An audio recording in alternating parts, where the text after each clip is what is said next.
Hi, a very warm welcome to Dusty Shelf. I hope you find you well. A kit here from Tamiya, the Midnight Pumpkin, as you can see. I had this on the shelf for an awfully long time. I wasn't sure if I was going to build it, and then I've had some ideas and some plans for it. So as you can see here, this is the metallic special. So chromed body, I believe the chromed wheels, and I'm going to make this as a showpiece. And in order to make it a little bit special, I've got some added extras.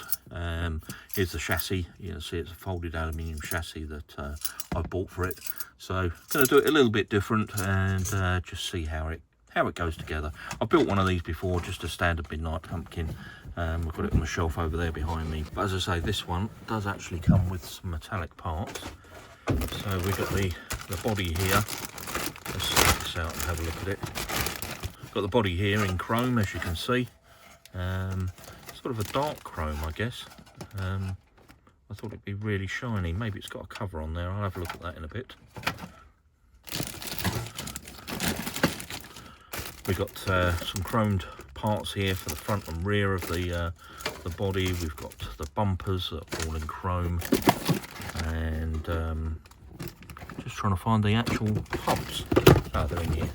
So chromed hubs, as you can see, and the standard chassis, which I'm going to replace with my folded aluminium piece. So yeah, all in all, should be quite a nice build, quite a fun build, and yeah, we'll see how it goes together. Well, I'm just moving the chromed pieces and these wonderful tyres out of the way. I love these tyres. Let's get the rest of the bits out.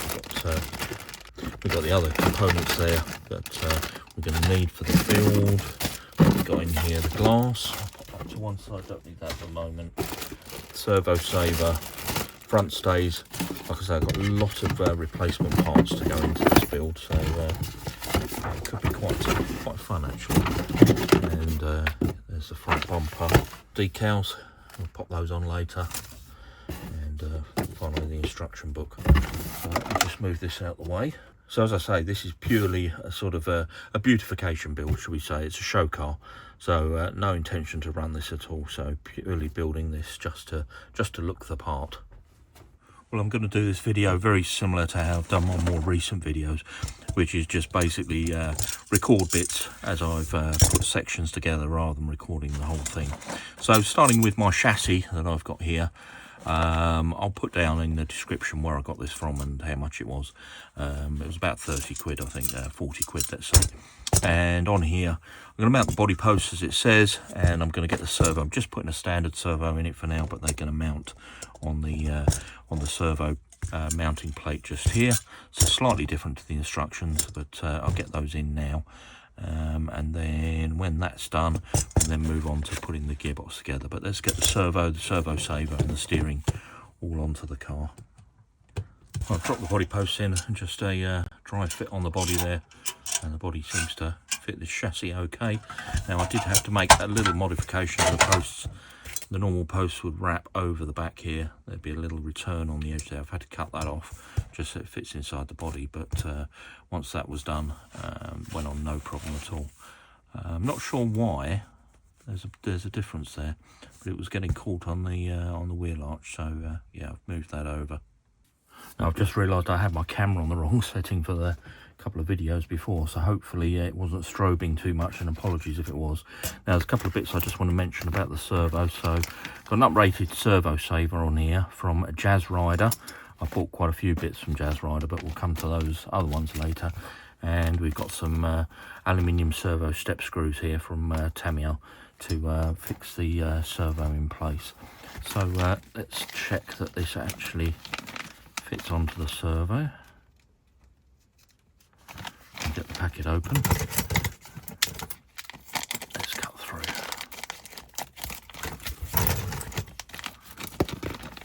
There we go. Okay, so this should fit onto the servo, which it does. Beautifully machined. The servo saver there in aluminium. So yeah, not sure how well that'll work as a servo saver. Not sure about that, but yeah, it looks pretty good nonetheless. Let me just make sure I've got this around the right way so it fits that way round. And then we've got a packet of screws here and some different fixing plates. So I'll just open these up. And as I say, I'm going to fit this into the chassis with the Tamiya screws. So let me get that in and I'll come back and show you how it looks.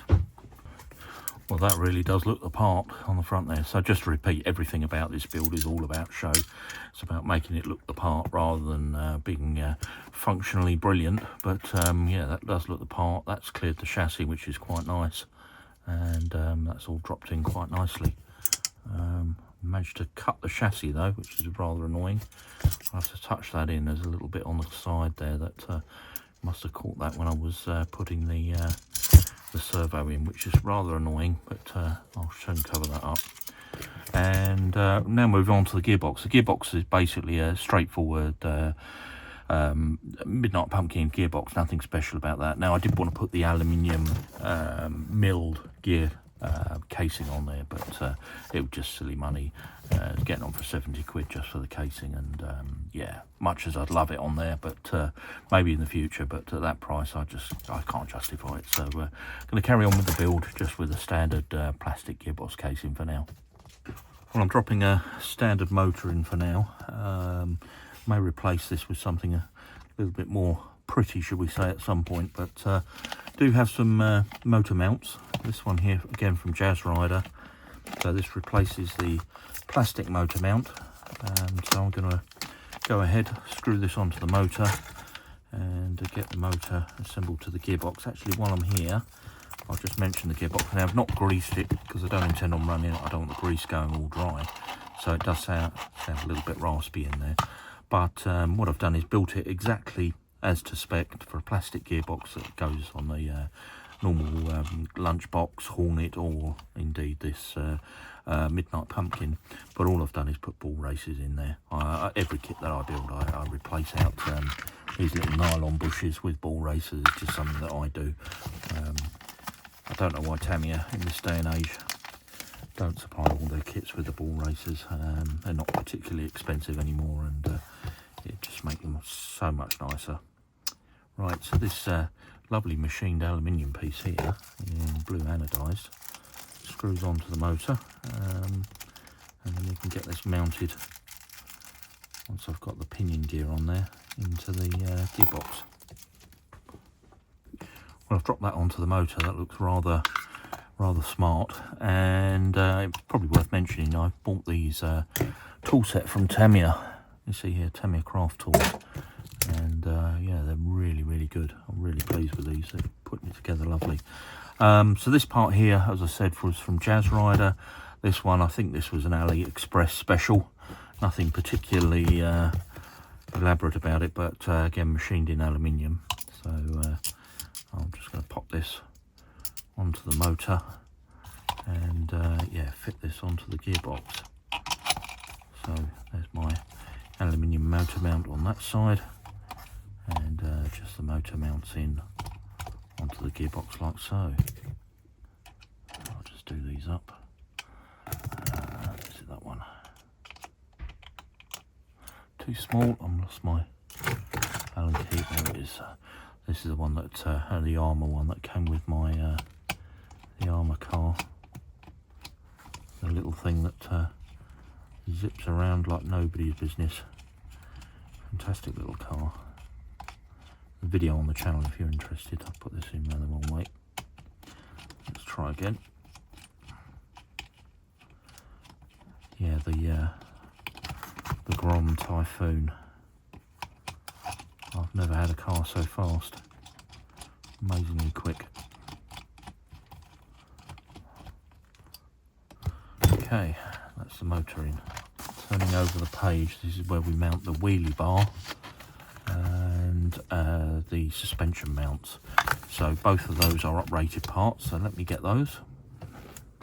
Right, well, a couple of option parts to add on.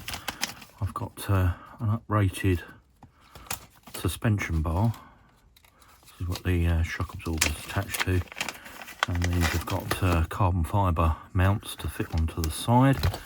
So I've got those to go on with an aluminium bar. And you can see this uprated wheelie bar with a double wheel on the back to fit onto the gearbox as well. If I can get into the packet, let's cut the top off of this. Right, I'm going to get these fitted. I'll come back and show you the gearbox when yeah, these are mounted onto it. Well, suspension bar on, complete with the carbon fibre, and the double wheelie bar. Now, don't know whether that's set in the right position yet because I can't make out the orientation of the gearbox, but yeah, looking good and coming together. So now we mount the gearbox onto the chassis, and for this component I do need to fit basically the two components here which normally push inside the chassis. I'm going to need to fit those. Yeah, they're just going to need to screw through the chassis here and screw into the plastic part. So these are sprue with those two bits on. Okay, each of these two pieces, and as I say, they're going to mount onto here somehow. So yeah, let me work that out, and I'll come back to you once I've worked out where they go. Well, that's the gearbox attached. Got the two little springs in there. I think these I bought some uprated ones, I believe, for the kit. The reason I say I believe is they're in a separate packet in the box. I obviously bought them a long time ago and put them in the box ready for when I built the kit. So a couple of uprated springs there, and yeah, it's gone together. Well, it's looking good. It is looking good. Really pleased with it. So now the battery box to fit on. That sits underneath now.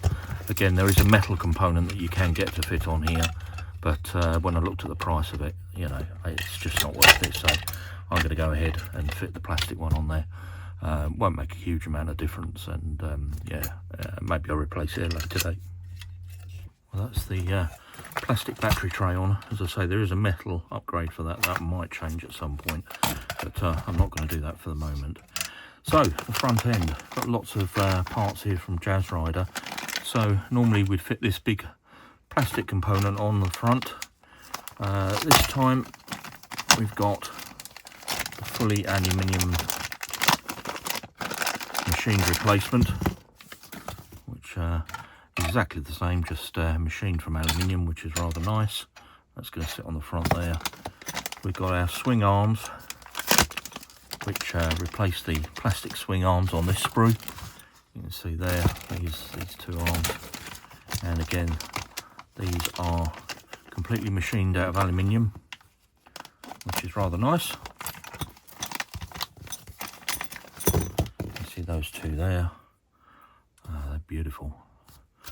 And then the centerpiece, which holds the whole assembly together, this sits through there, and we've got that in anodized blue. So I'm going to get the front end assembled together. Nice to see that all of these do come with the screws, and these aluminium parts are all nicely tapped out. And then the final step are the arms here that the wheels sit on. So you can see that got a set of those to be fitted as well. So I'm going to get all of this assembled onto the car, and yeah, come back when I've got the front end together. Well, after a little bit of an ordeal, I've got the front end on here. So where do we start? Now, the A-frames that have gone in here rattle around in the plastic and rattle around in the metal. And seeing as the metal, this metal component here and the A-frames came from the same place, I would hope that they would fit a bit better. Next thing is this part here didn't fit into the metal component at the front here. I've had to wedge that right in. It's still not sitting quite true. And again, these came from the same place. And this screw at the back here was well out. That could have been because of the plastic, so we'll ignore that one. Then we come on to the steering servo. Well, the arm was catching on the A-frames either side. So what I've done is I've undone the screws, put the screws for the arms on the other side of the servo swing arm, if that makes sense. So where you've got the servo saver, these arms were on this side to start with. I put them on the back side of it, and that's allowed the clearance, which means this is all okay now. This A-frame is a little bit sticky. Don't know what's going on there, but it's getting jammed on something. Hopefully that will bed in. And yeah, the final thing was there's no screws in any of the kits to mount anything onto these steering arms. So yeah, it was okay. It looks good, but to be honest with you, I'm not sure this was really necessary.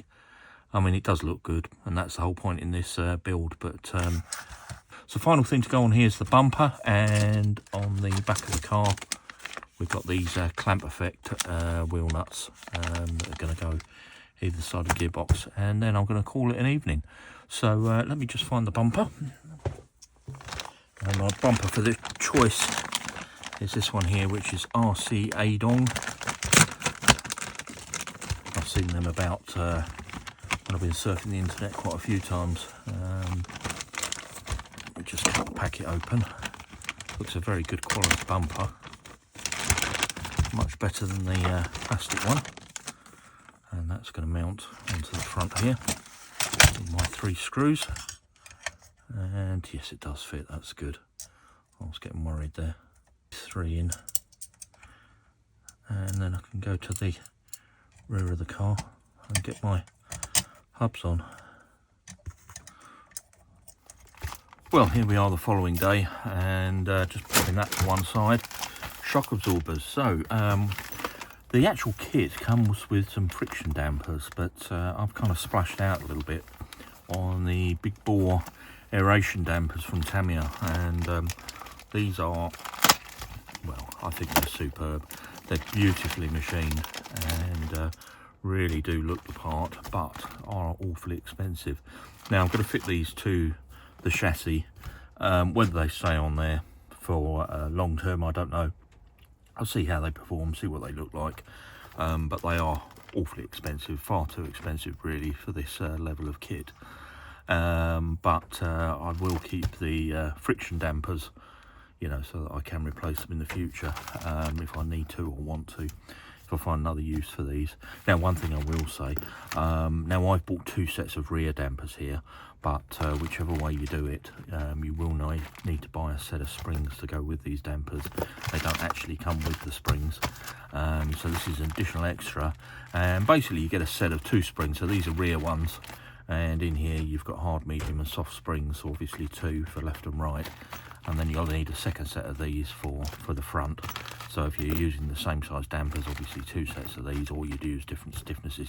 I think what I'm going to do is use a hard in the rear of the car and a softer one in the front. So I shall just reuse these springs, you know, 2 sets of these springs, front and rear. But yeah, so I'm going to get these put together. They are absolutely superb, as I say, machined, look beautiful, and using Tamiya soft damper oil. I've got some of that to go in these, and yeah, they should look pretty good. If you want to see how to put a set of these together, I've done it several times on the channel before, so yeah, I'm not going to film this bit. I shall just fill these up with oil and yeah, come back when I've got them all together. There's something else I should mention very quickly. These come with the Teflon and titanium coating. I think it's titanium coating actually on these, on the shafts on these, so yeah, they're extra special. They may be vastly expensive, but they really do look the part, and they feel great. So yeah, not probably not worth spending that kind of money on this type of car, but they do look good. Anyway, just the wheels to go on, and I've got just a reminder, I've got these lovely aluminium hubs to go on, but I was hoping they'd be the clamp type. And then finally, just to set off the final sort of blue theme there, some blue wheel nuts. So let's get the wheels on. Well, I've just switched the motor over for something a little bit more presentable. This one's got the genuine Tamiya motor sticker on the top, and it's just a little bit cleaner, less scratches on it. So, you know, it's just purely for looks. Now, just to reiterate, the whole of this build is all about looks. It's not about function. And yeah, that's about as far as I'm going to take the chassis. So the bits I'm really pleased with, love the wheelie bar on the back here. That looks really, really good. Really like the suspension, but I'm not sure about it on this particular chassis. Things like on the back here, where the suspension fits, they do splay outwards, which looks a little bit peculiar. All the bits around the rear axle, I'm quite happy with the carbon fibre. I love the chassis, it's worked really well. The bit where it's all fallen apart is around the front end. So first of all, with the nature of this chassis, if you just put the car down, you can see what happens with the front wheels. That's just the nature of this particular chassis, and I'm kind of thinking I want to do something with the servo, maybe with a couple of linear servos mounted on the swing arms, but maybe we'll come to that in the future. Now, the biggest problem with the front end, let me just turn this upside down. I think I've already mentioned, these don't fit very well. You can see them rattling around in there, which is really frustrating. The actual arms that the wheels sit on are okay, but this didn't fit either. I've had to bend that. I love the bumper, but the whole of this front end probably hasn't been worth the money that I've spent on it. But all in all, it's gone together. It's something a little bit different, ready for the chromed body from the Midnight Pumpkin.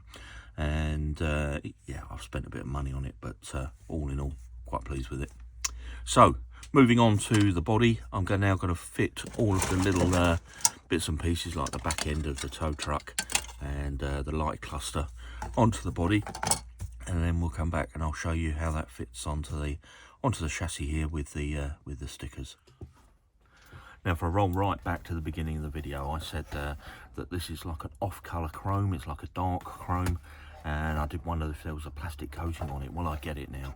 If you look at the front end now, where we've got the proper chrome bumper on here and the chrome grille offset against the darker colour chrome on the body, oh, it does look absolutely fantastic. It really does look, set the car off. Yeah, I'm really pleased with that. It looks great, absolutely great. There's fingerprints all over it. Keep on finding them and taking them off, but yeah. Right, next job is the stickers, and the stickers are actually pre-cut, so these should be quite straightforward to put on. And yeah, it's nice to get pre-cut stickers, which doesn't happen very often these days. So yeah, quite looking forward to putting these on.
there you go, quite a fun build, and probably spent a little bit too much money on the shocks, but I've quite enjoyed building it, and makes it something a little bit different, a little bit unique.